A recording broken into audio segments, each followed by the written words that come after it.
Hello guys! Isa ka ba sa kinabahan after na update ni Dragoness? Nakapag-login pero wala yung character?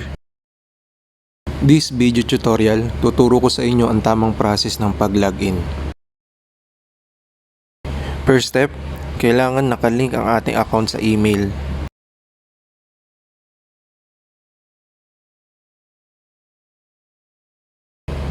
Guys, sample to ng step by step na pag-link. First, input nyo yung email dyan. Next step, yung send code.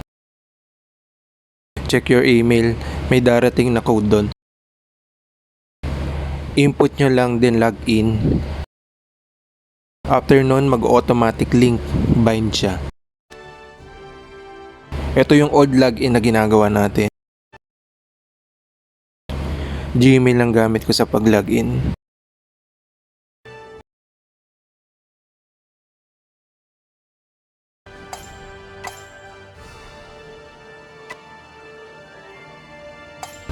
Ganyan yung nangyari sa account natin. Pag chinek natin server natin, wala yung character.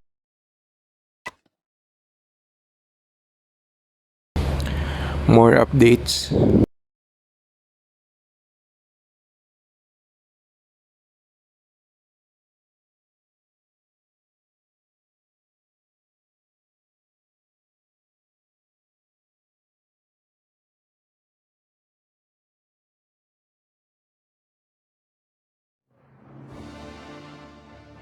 Yang part yung kinabahan ako ng 20. Nawawala yung character ko.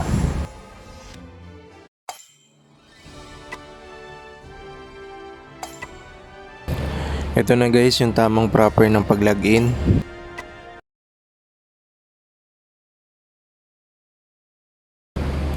Click email account.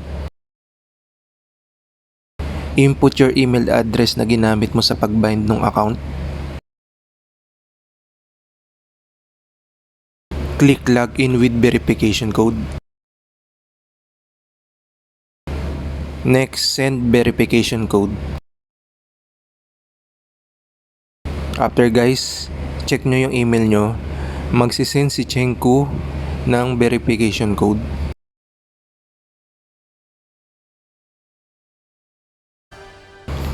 Input nyo lang yung code. Click sign in. After mo mag-sign in, hanapin mo yung server mo. Kasi yung first login ko, hindi siya dumirect dun sa mismong server ko. More update. Update. Tas yan na yung character mo. Character mong nawawala.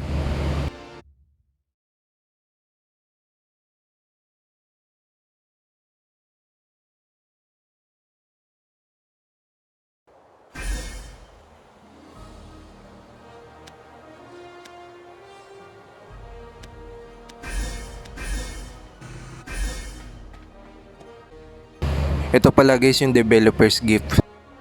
Ito yung pinaglilink tayo dun sa Shenku. Kung na-receive mo na yan at nagawa mo na yan, secured na yung account mo.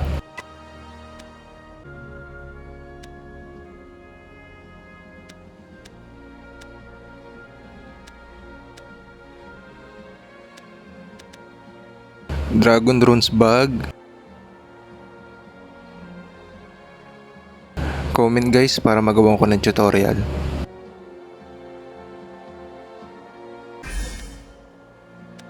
Yun lang guys, thank you for watching.